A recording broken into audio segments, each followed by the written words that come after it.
नमस्कार, स्वागत है आपका और आपके साथ मैं हूं कल्याणी। आइए नजर डालते हैं इस वक्त की कुछ प्रमुख खबरों पर। श्री राम जय जय राम। श्री राम जय राम। टॉलरेंस और जिस तरीके से लॉ एंड ऑर्डर यहाँ नहीं पूरी दुनिया में मैंने अमेरिका का देखा है।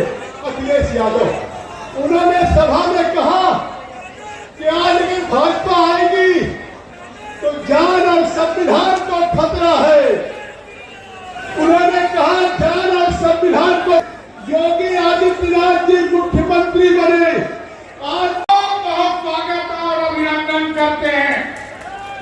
बंधुओं, आने लिए अपने देश को अखंड करने के लिए जो है उस चुनाव में आपकी भूमिका महत्वपूर्ण है।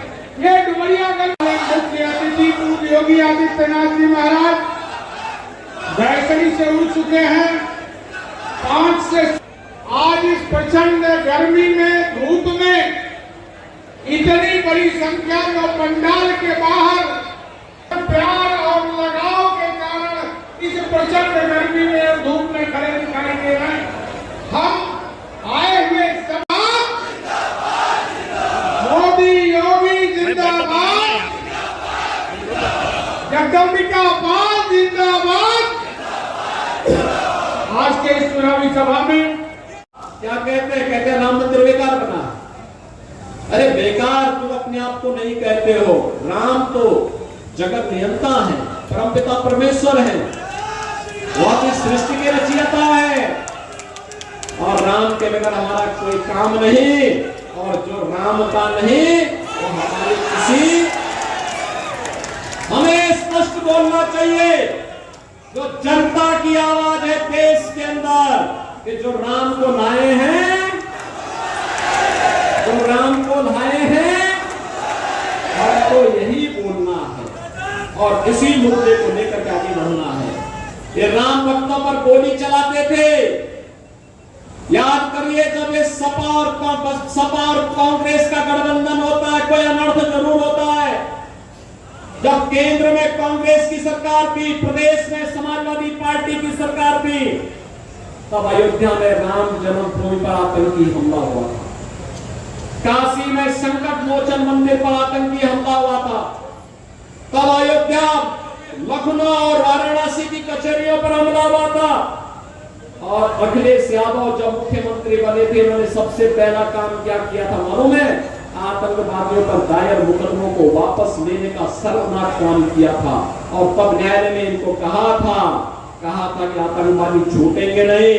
शर्म आनी चाहिए सरकार में बैठे हुए लोगों को कि आज आतंकवादियों के मुकदमों को वापस ले रहे हो। ये लोग आतंकवादियों क्या है, ये माफियाओं के सरपरस्त हैं और इसीलिए हर अपराधी और माफिया 2017 के पहले जनता का खून चूसता था, गरीबों की जमीनों पर कब्जा करता था, फिरौती वसूली करता था, बेटी की सुरक्षा के लिए खतरे बने हुए थे। और आज जब इन सभी माफियाज को हम लोगों ने उल्टा टांगने का काम किया है, कुछ लोगों की नाम सत्य की यात्रा निकल गई है, समाजवादी पार्टी को पीड़ा होने लगती है, उनको पीड़ा होती है। ये क्या हो रहा है?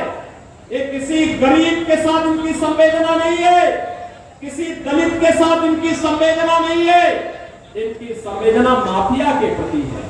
अभी आपने देखा होगा, ये दुकान का माफिया मरा था, उस माफिया के यहाँ मातम बनाने के लिए समाजवादी पार्टी के लोग पहुंचे हुए थे। देखा होगा ना आपने? देखो, कोई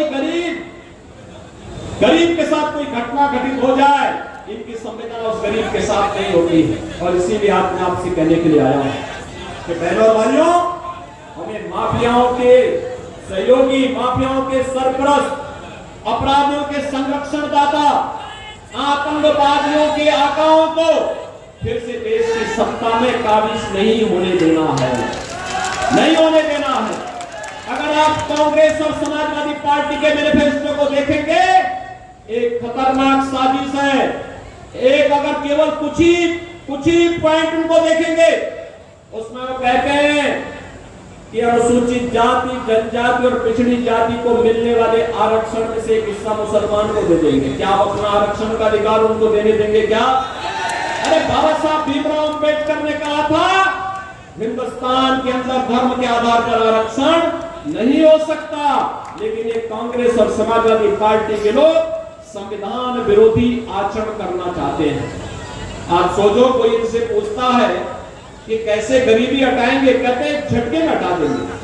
क्या एक झटके में कैसे? कहते हैं संपत्ति का सर्वे कराएंगे, यानी आपके बाप दादों की जो संपत्ति होगी ना उसका ये लोग सर्वे करवाएंगे, फिर उस पे आधी संपत्ति ये लोग हड़प लेंगे।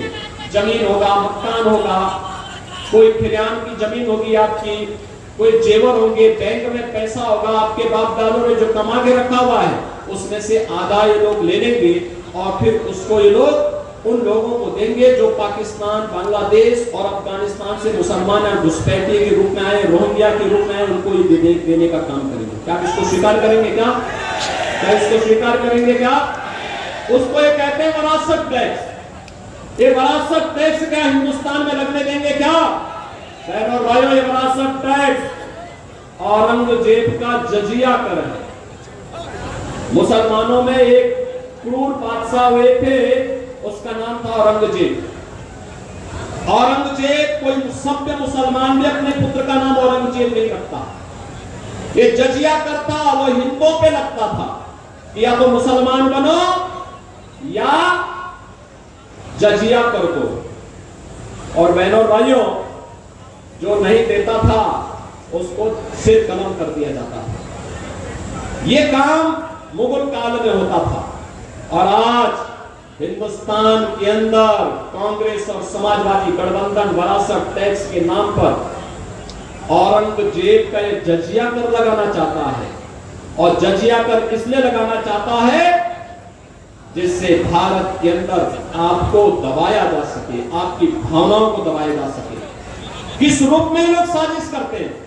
मैंने कहा ना, कोई मुसलमान भी अपने पुत्र का नाम औरंगजेब नहीं रखता, क्योंकि औरंगजेब ने अपने भाई की हत्या की थी और अपने बाप को भी जेल में बंद करके पानी के लिए तरसाया था, एक बूंद पानी के लिए तरसाया था। शाहजहांपुर में आप खुदा वक्त लाइब्रेरी पटना में जाकर के देखिए, उस लाइब्रेरी में शाहजहां की जीवनी के बारे में आप पढ़ेंगे, आप भी कहेंगे कि कमबख्त ऐसा पुत्र तो न हो तो अच्छा है।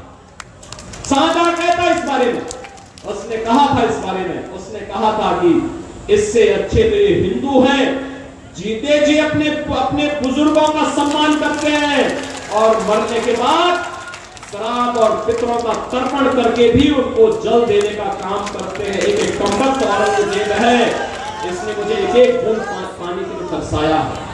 बहनों और भाइयों, आज इस क्रूर औरंगजेब की आत्मा इस समाजवादी पार्टी और कांग्रेस के अंदर घुस चुकी है, इसीलिए विरासत टैक्स की बात कर रहा है। क्या भी विरासत टैक्स देंगे? क्या हिंदुस्तान देगा? क्या इसको स्वीकार करेगा? क्या? और इसीलिए हम लोग आए हैं। मोदी जी ने कहा है आत्मनिर्भर और विकसित भारत। विकसित आत्मनिर्भर भारत का मतलब हर नौजवान के हाथ को काम, हर किसान की खुशहाली, हर बहन और बेटी। खबरों में फिलहाल इतना ही, और भी अपडेट्स के लिए हमारे चैनल को सब्सक्राइब करना ना भूलें।